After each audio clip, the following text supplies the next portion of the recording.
રામ રામ મિત્રો, ચાલો આજે આપણે ઉતારો કઈ રીતે કાઢવો તે શીખીએ છીએ. હવે આપણે તમારા ઢગલામાંથી બધી બાજુથી એક એક મુઠ્ઠી લઈને 200 ગ્રામ મગફળી લેવાની છે. ચાલો તેનો તોલ કરીએ. બધી બાજુથી ભેગી કરીને 200 ગ્રામ મગફળી લેવાની છે.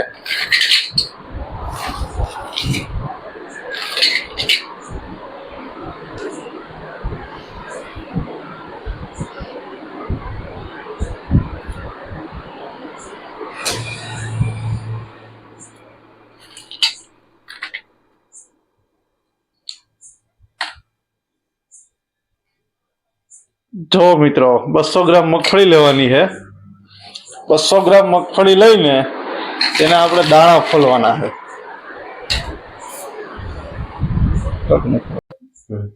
જો મિત્રો હવે બધી મગફળીને આપણે પેલા દાણા કરી લેવાના છે. દાણા ફોલીને પછી આપણે એનું વજન કરવાનો છે, એટલે આપણને ખ્યાલ આવી જાય કેટલો ઉતારો છે.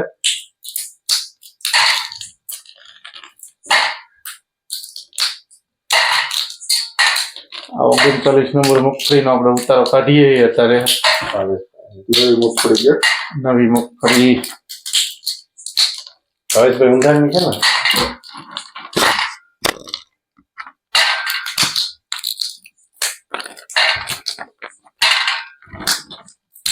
પછી આપણે એનો ભેજ ચેક કરશું.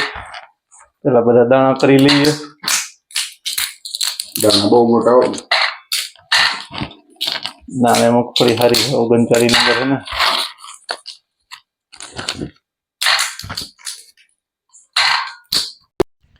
ચાલો મિત્રો, હવે આપણે એના દાણા જોખી લઈએ એટલે ખ્યાલ આવે કેટલો ઉતારો આવ્યો છે.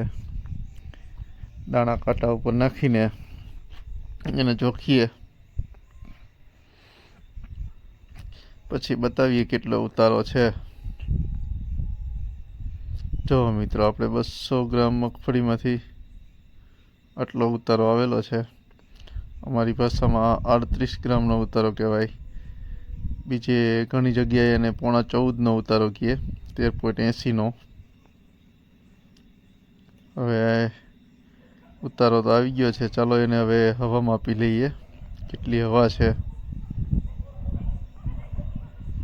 એને નાખશું આપણે હવા માપવાના મશીનમાં.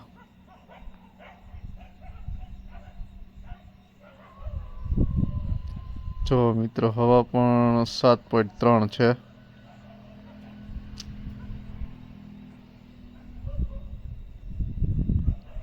આવી રીતે મગફળીનો ઉતારો નીકળે. મળશું આગળ વિડીયોમાં. રામ રામ.